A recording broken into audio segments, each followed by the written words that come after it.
পবিত্ৰ ঈদৰ লগত সংগতি থকা কেইটামান অপবিত্ৰ ঘটনা আদি আপোনালোকক সংবাদ মাধ্যমৰ কিছু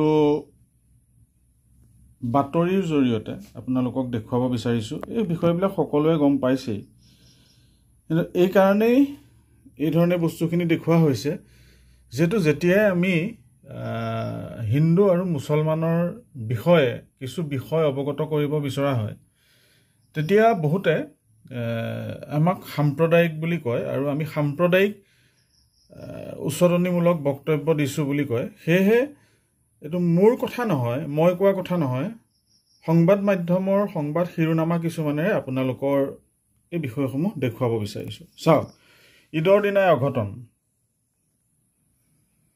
হিন্দু জনবসতিপূৰ্ণ এলেকাত মুকলিকৈ গৰু কাটি আৰক্ষীৰ জালত, কুইণ্টলে কুইণ্টলে গো মাংস উদ্ধাৰ ৰাজ্যৰ ভিন্ন প্ৰান্তত, 10ৰো অধিক আটক। লিফ্টেৰে গোধন নিয়া হ'ল তৃতীয় মহললৈ। উত্তপ্ত হোজাই মন্দিৰৰ সমীপৰ ৰাজপথত সিঁচৰিত নিষিদ্ধ মাংস। পবিত্ৰ ঈদৰ দিনাই কটন হোষ্টেল ৰোডত ওলাল নিষিদ্ধ মাংস। পবিত্ৰ ঈদৰ দিনাই হিন্দু যুৱতীৰ বুকুত হাত দিলে আশ্ৰাফুল হুছেইনে। নিষিদ্ধ মাংসক লৈ উত্তাল হোজাই। ঈদৰ দিনাই পথত কোন লোকৰ গো মাংস নিক্ষেপ। ঈদৰ দিনাই নিষিদ্ধ মাংস কাটি আটক আৰছাদ আলী। হিন্দুক কুৰবানী দিয়াৰ ভাবুকি প্ৰদান ছানিউৰ ৰহমানৰ। এই বিষয়বিলাক গম পালে।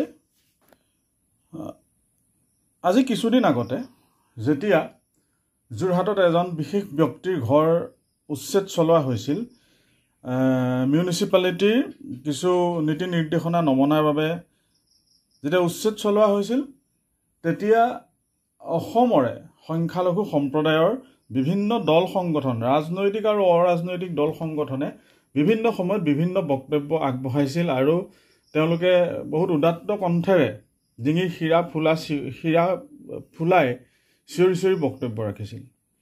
বিষয় হ'ল, এই বিষয়খিনিৰ ক্ষেত্ৰত, এই বিষয়বিলাকৰ ক্ষেত্ৰত, এই স্পৰ্শকাতৰ বিষয়বিলাকৰ ক্ষেত্ৰত এই যে সংগঠনবিলাক আছে, সংখ্যালঘু মূলৰ সংগঠনবিলাক আছে, এওঁলোক নিমাত হৈ থাকে কিয়? এওঁলোকে মুখত পিঠা ভৰাই থয় কিয় এনেকুৱা কিছুমান কথাত? আন নালাগে, সংখ্যালঘু সম্প্ৰদায়ৰ বুদ্ধিজীৱীসকলে এনে ক্ষেত্ৰত এষাৰ মাত নিদিয়ে কিয়? তেওঁলোকৰ বক্তব্য আগত নাৰাখে কিয়? এই যে অপবিত্ৰ কৰা যিটো ঘটনা আহিলে, এই অপবিত্ৰ কৰা ঘটনাই কাক প্ৰমাণ কৰি দিয়া হ'ল বা কাক আইডেণ্টিফাই কৰি দিয়া হ'ল যে তোমালোকে এনেকুৱা ধৰণৰ বেয়া কাম কৰা? এটা নিশ্চিতভাৱে সংখ্যালঘু সম্প্ৰদায়ৰ ওপৰতে সকলোৱে আঙুলি তোৱালে, কাৰণ কোনো হিন্দু লোকে এনেকুৱা ধৰণৰ কাম নকৰে। কালি এজন সংখ্যালঘু সম্প্ৰদায়ৰ এজন বিশেষ নেতাই কৈছে যে কোনো দুষ্ট চক্ৰই হেনো এই এনেকুৱা ধৰণৰ কাম কৰি পেলাই আমাৰ হিন্দু মুছলমানৰ সম্প্ৰীতিক বিনষ্ট কৰিব বিচাৰিছে।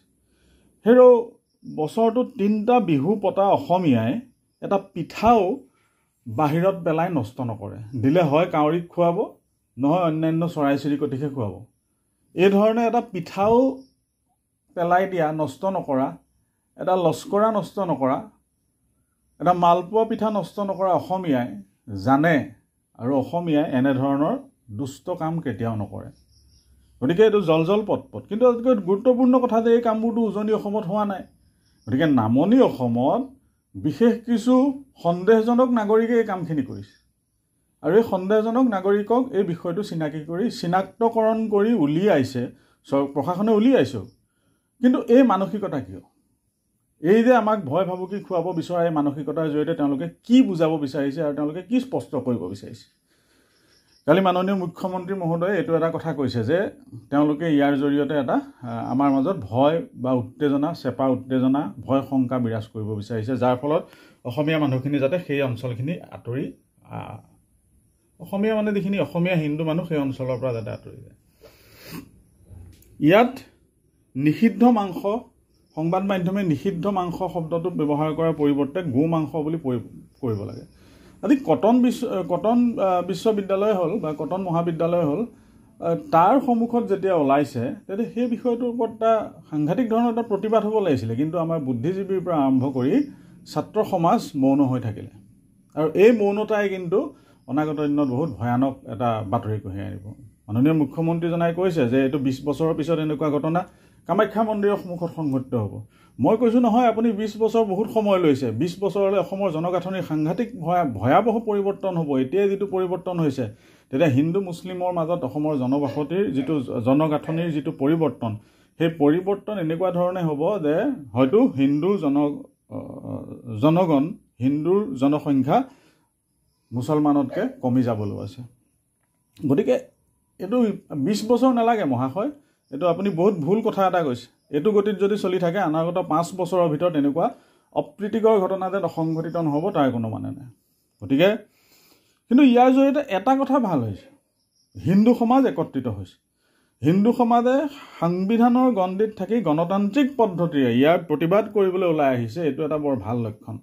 আৰু এই ধৰণেই এইটো এটা হয়ো, হিন্দু সমাজক যেতিয়াই দেখিছোঁ যে হিন্দু সমাজৰ ওপৰত যেতিয়া আক্ৰমণ হয়, হিন্দু সমাজ সাধাৰণতে শান্তিপ্ৰিয়, কিন্তু যেতিয়া আক্ৰমণ হয় তেতিয়া প্ৰত্যাক্ৰমণ কৰিবলৈ তেওঁলোকো সাজু থাকে। আৰু আক্ৰমণ হ'লে শৃংখল চলিহাই কোৱা নিচিনাকৈ প্ৰত্যাক্ৰমণ হ'বই লাগিব, প্ৰত্যাক্ৰমণ নহ'লে নহ'ব। আৰু হিন্দুসকল সংগঠিত হোৱাৰ সময় এয়া। কিয় যে এইটো গণতান্ত্ৰিক পদ্ধতি, এইখন গণতন্ত্ৰ হয়। এইখন গণতান্ত্ৰিক দেশ এখনত কোনোবা এটা বিশেষ সম্প্ৰদায়ে এনেধৰণৰ অপ্ৰীতিকৰ পৰিস্থিতি সৃষ্টি কৰিব নোৱাৰে। ইয়াৰ জৰিয়তে আজিৰ তাৰিখত ক'বলৈ গ'লে পবিত্ৰ যিখন কোৰাণ গ্ৰন্থৰ ওপৰত মানুহৰ সন্দেহ উপজিছে। এটা সম্প্ৰদায়, মুছলমান সম্প্ৰদায়ৰ ওপৰত সন্দেহ উপজিছে। গতিকে যিসকল জ্ঞানী গুণী মুছলমান আছে, যিসকল সংগঠন আছে মুছলমানক লৈ পেলাই কৰা সংগঠন, তেওঁলোকে তেওঁলোকৰ স্থিতি স্পষ্ট কৰক। গতিকে কালি সংবাদমেলৰ মুখ্যমন্ত্ৰীৰ আটাইতকৈ ডাঙৰ বিষয়টো আছিলে যে অসমীয়াক ঐক্যবদ্ধ হোৱাৰ আহ্বান মুখ্যমন্ত্ৰীৰ, বিদেশী খেদাৰ এয়াই উত্তম সময়। মহাশয়, মাননীয় মুখ্যমন্ত্ৰী মহাশয়, আপোনাক অনুৰোধ কৰিছোঁ যে বিদেশী খেদাৰ এয়াই সময়, ঠিক কথা কৈছে, কিন্তু 2026 চন আহি আছে, আমি চাই থাকিম। আমি সচেতন মহলে চাই থাকিম। আমি সজাগ আৰু সচেতন আমি হৈছোঁৱে ইতিমধ্যে।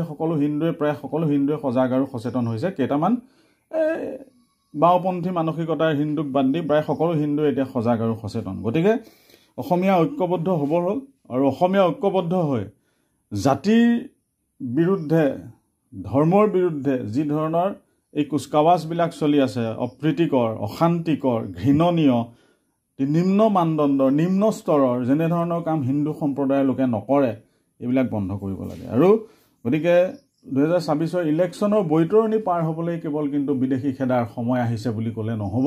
হাতে কামে কৰি দেখুৱাব লাগিব। অসম আৰু অসমীয়াৰ ভৱিষ্যত সুৰক্ষিত কৰিবৰ কাৰণে, আহি থকা প্ৰজন্মৰ ভৱিষ্যত সুৰক্ষিত কৰিবৰ কাৰণে আপুনি কঠোৰ স্থিতি ল'ব লাগিব। আমি আছোঁ। আপুনি নাভাবিব যে এই বিষয়বিলাক কোৱা মানুহ নাই। এই বিষয়বিলাক কোৱা মানুহ বহুত আছে, কিন্তু আপোনালোকে সেই বিষয়বিলাক কোৱা মানুহক আজিলৈকে কোনো ধৰণৰ স্বীকৃতি প্ৰদান কৰা নাই, বা স্বীকৃতিটো বাদ দিয়ক। দেখিলোঁ যোৱাবাৰ বিহুত কোনে কোনে গামোচা পালে আপোনাৰ পৰা দিয়া। আমি গামোচাৰ কাৰণে কাম কৰা নাই। আপুনি দিয়া গামোচা কাৰ হাতত পৰিলে গম পালোঁ, আৰু কোনখিনিয়ে নাপালে সেইটোও গম পালোঁ। গতিকে বিষয়বিলাক চাব। স্বীকৃতি দিয়াৰ এয়া লাষ্ট সময়। কিছুমানে লাইফৰ থ্ৰেট লৈ লাইফৰ ছিকিউৰিটিক জীৱন সংকটাপন্ন কৰি, বিশেষকৈ বৰপেটাত যিসকল হিন্দু জাগৰণ মঞ্চৰ কাৰ্যকৰ্তাই কাম কৰি আছে, ধুবুৰীত যিসকল হিন্দু সংগঠনৰ নেতাই কাম কৰি আছে, বিশেষকৈ নামনি অসমত, উজনি অসমতো পৰিৱেশ পৰিস্থিতি বেয়া। তেওঁলোকক অন্ততঃ এবাৰ স্বীকৃতি দিয়ক, এবাৰ বহক, তেওঁলোকৰ কথা শুনক। তেওঁলোকে ক'ব আপোনাক প্ৰকৃত সত্য কথা। আপোনাৰ যিকেইটা লগত এজেণ্ট আছে অকল সেইকেইটাই যে সত্য কথা ক'ব তেনে নহয়।